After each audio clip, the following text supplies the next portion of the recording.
Good afternoon, everyone, and welcome to this event. This is a Uni Taste Tuesday, and we run these events every single Tuesday at 12 p.m. and 2 p.m. and they're all about supporting students with university. The 12 p.m. event is where we support students with a general subject about in terms of university, which might be student life, how to apply to university, student finance, etc.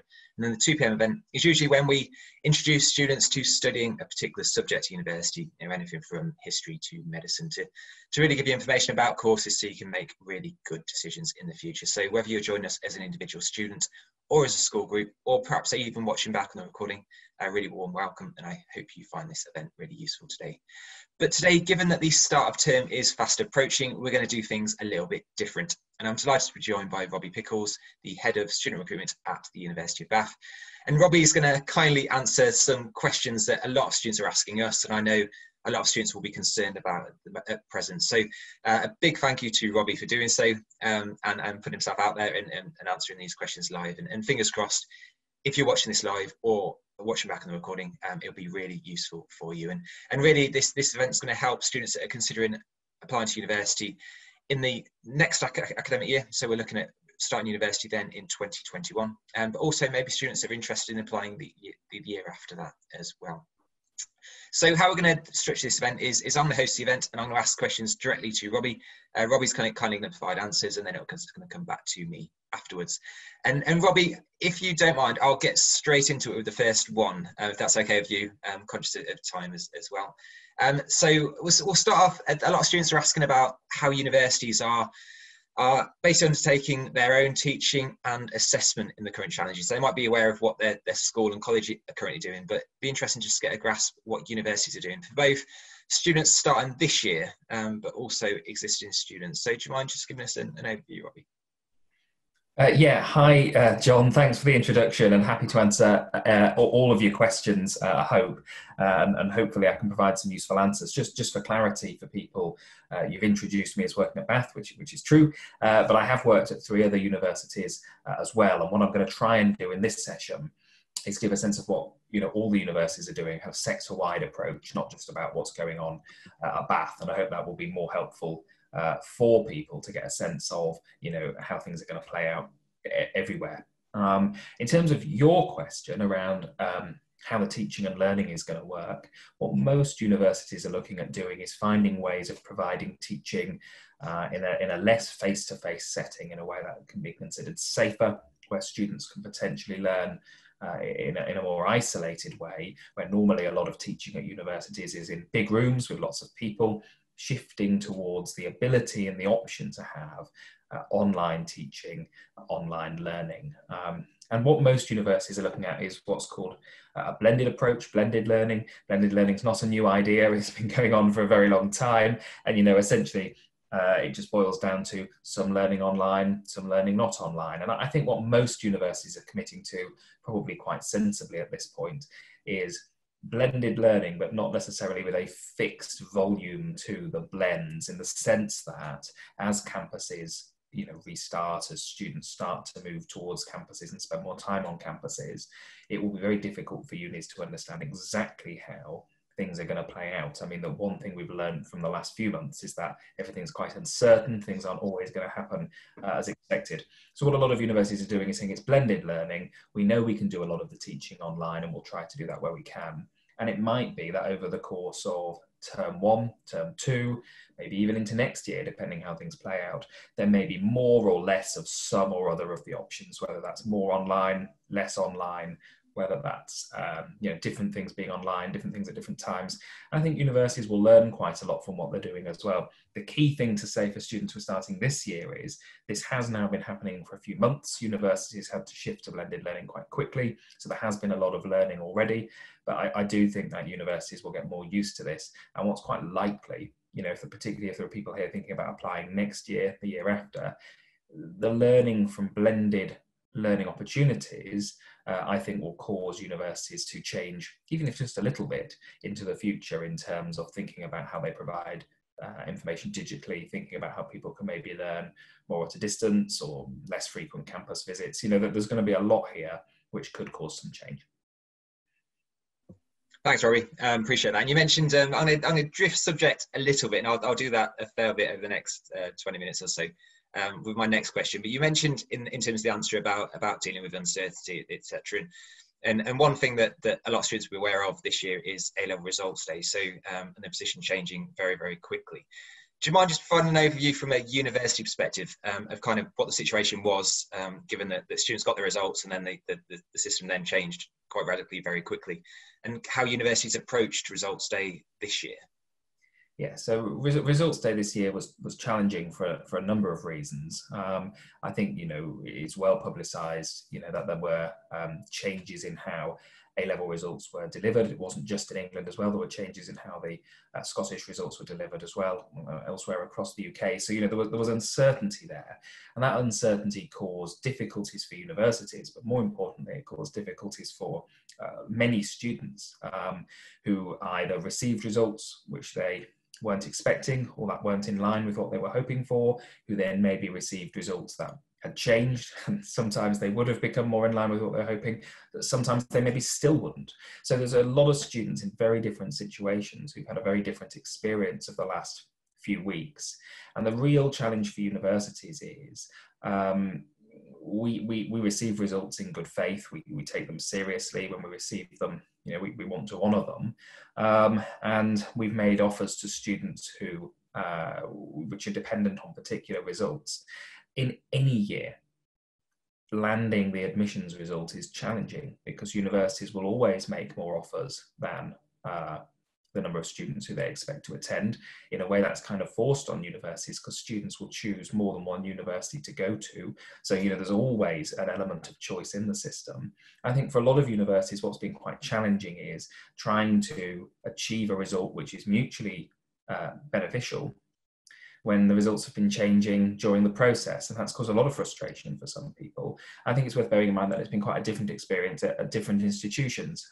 You know, students who've applied to very competitive courses, very competitive universities, may have had a different experience to where they've applied to less competitive universities or courses, and that'll be a very different picture, university by university, course by course.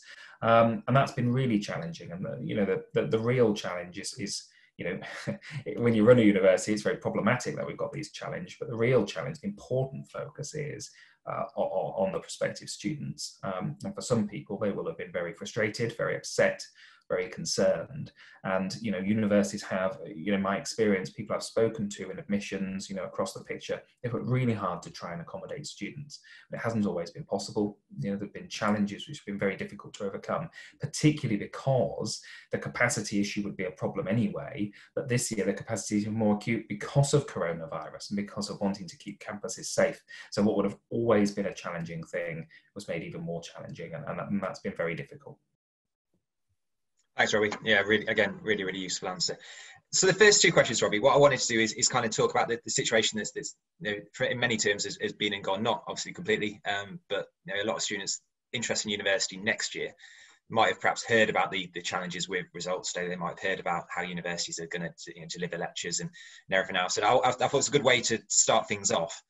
But I'm very conscious that most people watching this actually might be thinking about, you know, if they think about it selfishly, which is what people need to do in terms of these decisions, and that you start thinking about your own situation and kind of move on, therefore, to students that are interested in applying to university next year or maybe the year after. And usually, if students are interested in universities, they might well attend open days, physical open days, which universities offer throughout the year. And now we're in a situation where that's not anywhere near as easy, and as a result, it's likely that there's not going to be the volume there would be in previous years. Have you got any advice for students that are interested in university in the next few years that would ordinarily attend open days or try to attend open days in terms of how they can find out more about university, Robbie? Yeah, well, it's going to, again, you know, I could answer many of these questions. They say it's going to be very challenging. You know, when you want to go somewhere, move somewhere, live somewhere, experiencing something in person is really important. You know, it matters that you get a sense of a place, and realistically that's going to be harder this year for a range of reasons. And you know, there's a reason why we do open days in person normally. There's a reason why we say to people it is better if you come here, even though that can be a bit expensive, it can be time consuming, but it generally causes students to make better decisions. So it is challenging not being able to do that. And I guess there's a range of things that can happen. Firstly, many universities do still have some opportunities to attend physically, whether that's a one-to-one tour, whether that's a self-guided tour, whether that's just, our campus is open and you can come on a weekend. Some unis will have that advice, some might have different advice. And most universities should have something on their website indicating whether there is a physical visit opportunity. And it might even be that by the time we get to Christmas, towards Christmas, there might even be some bigger physical events, but equally there might not be. And, it's really hard to predict that. In the meantime, most universities have really ramped up their efforts to provide digital resource, whether that's virtual open day, 360 campus tours, online information, opportunities to chat to students or to staff. They're all doing slightly different things to try and accommodate students looking to make decisions. But, individual university websites are a good place to look. And of course, there's a range of places where people can look that aren't individual university websites, where they can get information about that sort of thing. I'm sure, John, you'll want to talk a little bit about what information you can provide there. But, there will be other people who are providing information about potential opportunities to experience universities, to experience courses. But, there should be a lot of information out there. And if students can make visits to universities, even if that ends up being a little bit more low key, even if that ends up being a little bit more one-to-one, then that might just be how it has to be this year. And I appreciate that that's going to be very challenging for people. Thanks, Robbie. And just to lead on, Robbie did give me a lead in terms of what we're doing at UniTasterDays to support students with that. Is we've now launched a new online events area. So if you are interested in looking for university events, unitasterdays.com/online is going to be a really useful website where university events are going to be listed in one place to find them. So thanks for mentioning that, Robbie, and giving me a lead in there. So the next thing I wanted to ask you about is probably of any question of the ones that I've drafted and I'm seeing students ask, this is the one that most students are asking, most students are perhaps concerned about as well. And it's probably one that most people watching this are hoping I'm going to ask. So fingers crossed, I'll capture it. And that's in terms of students that want to start university next year. So the usual September 2021 entry, which is the main recruitment, which is coming up essentially. I know a lot of universities recruiting in January perhaps, but the main recruitment that's next for students will be September. A lot of students will be worried that with students perhaps deferring offers, also students struggling to get into university this year, that it might mean that university places are incredibly hard next year, or certainly incredibly harder. Obviously, you're here from the University of Bath, one of the leading universities in the UK. Do you have any thoughts about next year's recruitment and how hard it might well be for students to receive a university offer? Yeah, really good question. And I've been being asked that by a lot of people in the last couple of weeks. I think the key thing to say is that the picture here will look very different by university, and it will look very different by course. And just to give you an example, there are universities this year who, as a result of the challenges with A-level results, have become oversubscribed, and where in some cases they've made offers to students to say, we don't have places this year. Your offer can only be honoured next year. And there's a few universities who've had to do that, but it should be noted, it's not a majority of universities, it's a small number of universities who've been put in that position. Equally, large numbers of universities on large numbers of courses still have places today in clearing, and may do for a little while longer. So if you look across the piece, course by course, the demand is very different. And there will be lots of places that go empty at lots of universities because there are a very, very large number of places. So in the sort of broad answer, will next year be more competitive than this year? I guess the broad answer is no, probably not very much really. But the specifics will reveal more. And I think for individuals, you said rightly, students have got to think about themselves and about their own circumstances. That could be a very, very different picture. And the thing that would be very worth doing is delving into the picture at an individual university, an individual course. And that's a question that students can ask of admissions offices, departments, teams, email in, is this course going to be oversubscribed in 2021? Is this going to have a material impact on my application? And, admissions teams are still working through the 2020 cycle. So it might not be something you necessarily want to email to a university today, but maybe over the next few weeks, that would be something worth putting to them. Is this course going to be materially different for me as an applicant in terms of my success rate? Am I going to be less successful because of a potential oversubscription scenario? And as I've said, in most cases, the answer to that will be no, probably not. There will be some very specific cases where that may be true, and students will obviously want to know what those are. Some universities may also choose, I guess, to advertise that, but I think probably best always to check and get that answer on a one-to-one basis and have that information available. Just to give you a couple of examples of what that might look like, I guess, so particularly for people who haven't necessarily followed it in a lot of detail, there will be some students where one or more students will have been told their offer will be for next year. Now, if we assume that most courses have a limit on how many people can study them, which many do, that will obviously eat into the number of people who could theoretically be on that course next year. Now, what we don't know yet is, just because somebody's been made that offer, they might not choose to take it. So the volume of people who've been given an offer of that nature, the number of people who actually come in 2021 on that offer might be quite low. And that's something that we'll work through in the next few days and weeks, I suppose.